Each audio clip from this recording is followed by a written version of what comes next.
that as far back as 1934 and 1935,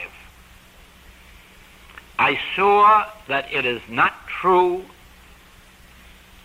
that the cause of evil is in you. It does not have to be uncovered in you, and it will do you no good to try humanly to be different than you are. If you are unloving, you're going to find that humanly you have no way of making yourself loving. If you are uncharitable, there is no way you can force yourself to be charitable. If you are not of a forgiving nature, nothing is going to make you of a forgiving nature. If you are stingy, no amount of telling you that you are is going to make you liberal. You haven't the power to let loose. In other words, the fault is not yours. It lies in an impersonal source. And that was revealed to me back in 1934 and 1935, the early years of my ministry. And I saw that it was a mistake to try ever to work with a human being and tell them what their error was and then ask them to try to overcome it. That they had no more power to do that than I had when I was full of errors, and loads of people knew all my errors and could tell me about it. The only thing they couldn't tell me was how would I go about changing it. But with the realization of this principle, that there is an impersonal source of evil, we are able now to look away from you, look away from our patient, look away from our enemies, and realize that all evil, regardless of its name or nature, no matter what form it manifests in, all of it has its foundation in this impersonal source. Shall we name it? Well, actually, it hasn't a name of its own. It has been given names at different times by different people.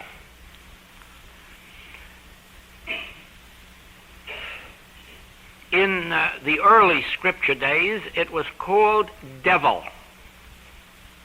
or Satan. It was recognized that evil was impersonal, that it had nothing to do with you, that it was the devil or Satan tempting you. And so we have this cause then, not in you, but in devil or Satan. Had they realized the nature, I am sure that those originally who named evil, devil or Satan, I'm sure they knew the cause and were able to do away with it. It was only later generations that made of devil or Satan an opposite to God or opposition to God. Of course, the moment you do that, you've lost your power over this impersonal source of evil.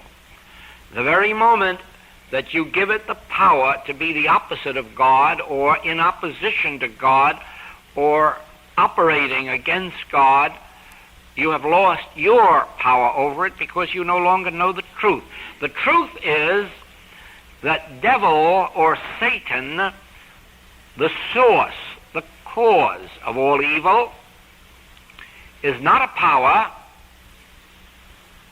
but a belief in a power that arose when men accepted two powers. In that day, when men accepted good and evil, which is usually referred to as in the Garden of Eden, the story of Adam and Eve, the moment that they accepted two powers, a good power and an evil power, in that moment they caused devil or Satan, and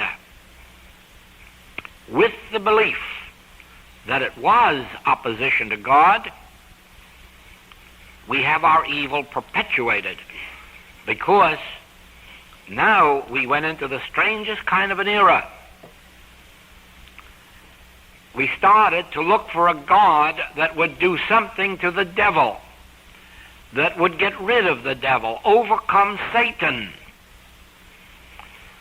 Of course, you can understand that this must have been the wrong way, because we have kept on for over 7,000 years seeking to find that God that was going to destroy the devil or Satan, and we have more of the devil or Satan today than we have of God on earth. We are much more fearing evil today than we are honoring the power of God. In other words, we are not yet convinced that there is a God that can overcome this devil or Satan, because we're not experiencing it. Look at all the troubles there are in the world that God is doing nothing about.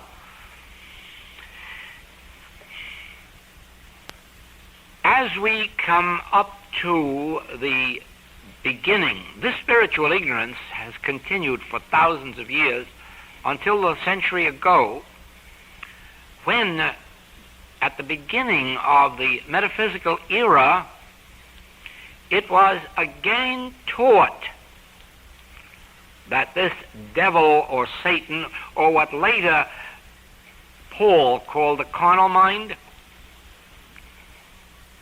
it was discovered in the metaphysical days that this wasn't a power. Paul, you remember, made the mistake of saying that the carnal mind is enmity against God, and then Paul had a lot of trouble to prove this enmity.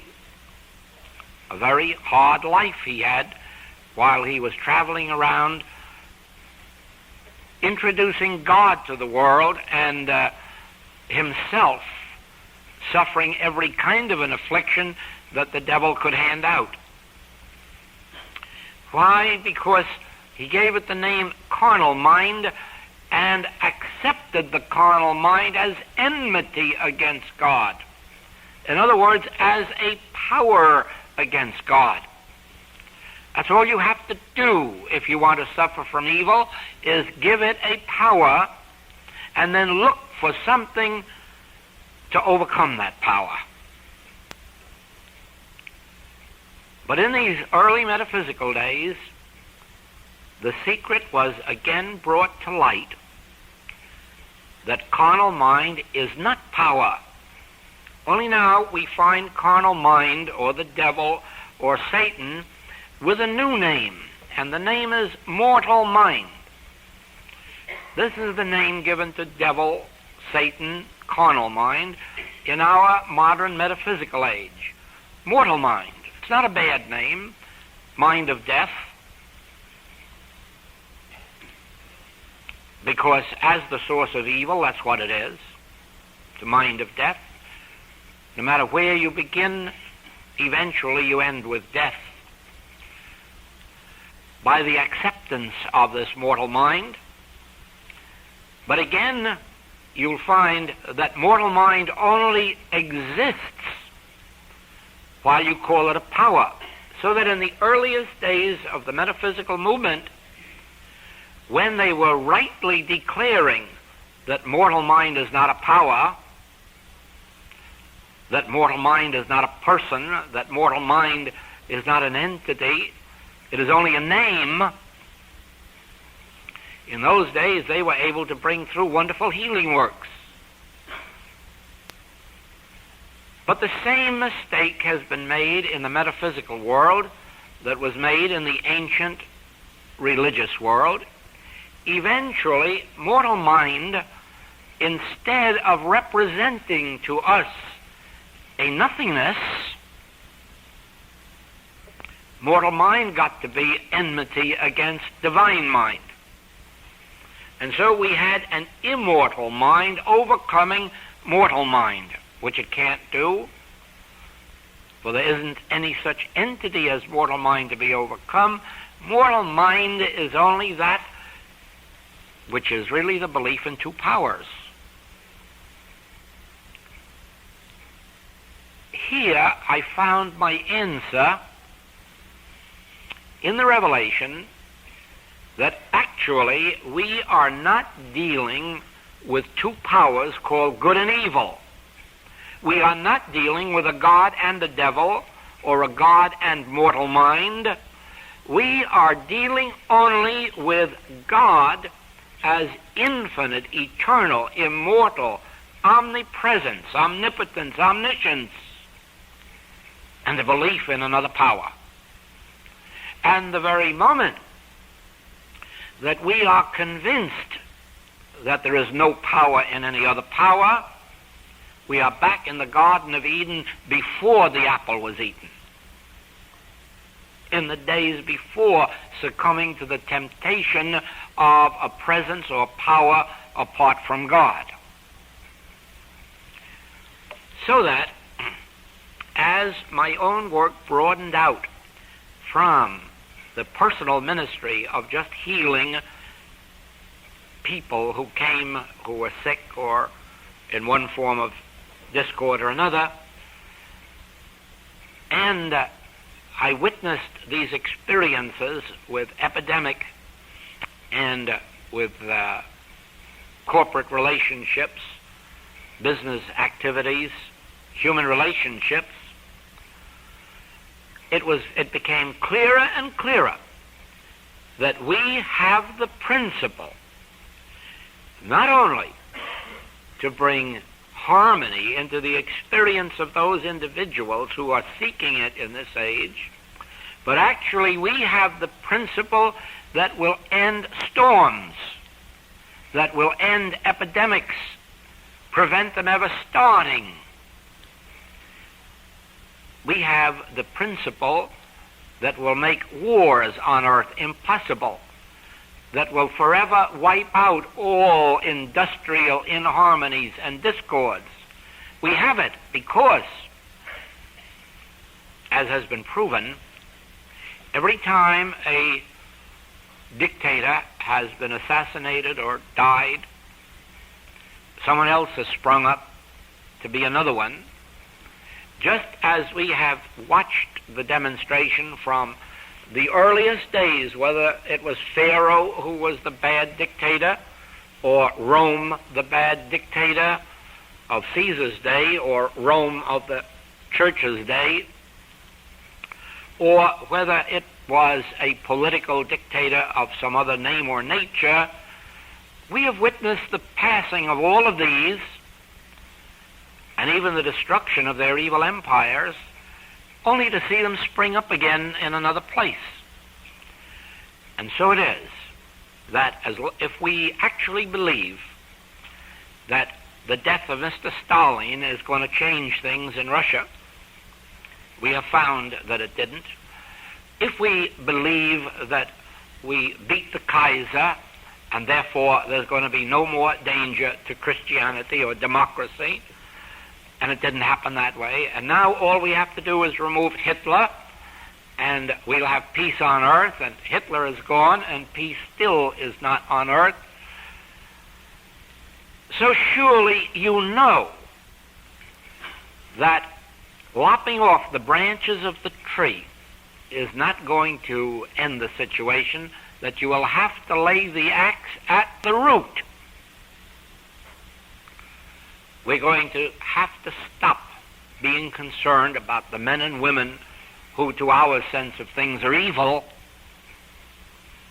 and get back at the root that has manifested evil through them, in the same way as instead of going out and lecturing to 1 million people on the road over the holiday and telling them they mustn't drink before they start out, and they must be courteous before they start out, all of which they have no power to do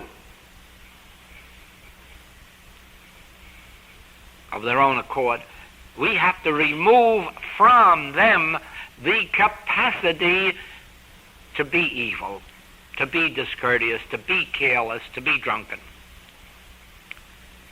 10 righteous men can save a city. 10 righteous men. 2 or more gather together in my name, and I am in the midst of them. Therefore, you can be assured of this, that the Master demonstrated for us that he could remove evil because he knew the principle.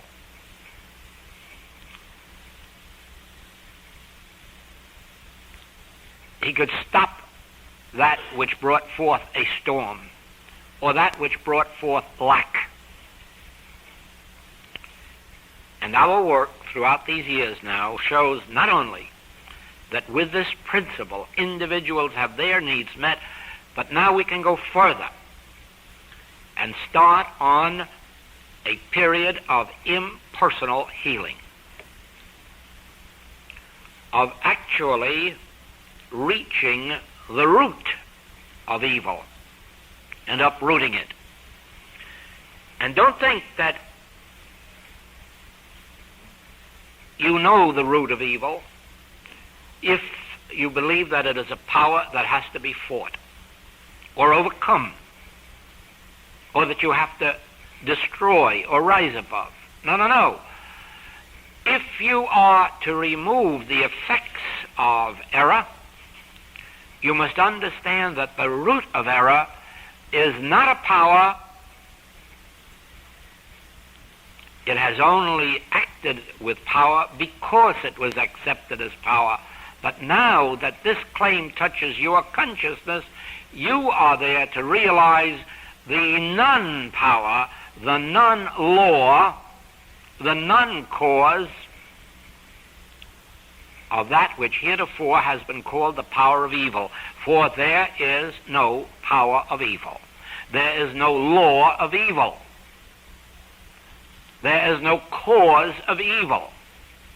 And in the degree that we realize this, in the degree that we stop fighting the devil, carnal mind or mortal mind, in the degree that we can smile and say, I know thee who thou art, a belief in two powers, ha-ha, and that is your finish. In that degree will you find your victories. Only you won't look upon them as victories because there was nothing to be victorious over except yourself and your own belief that there are two powers operating in the world.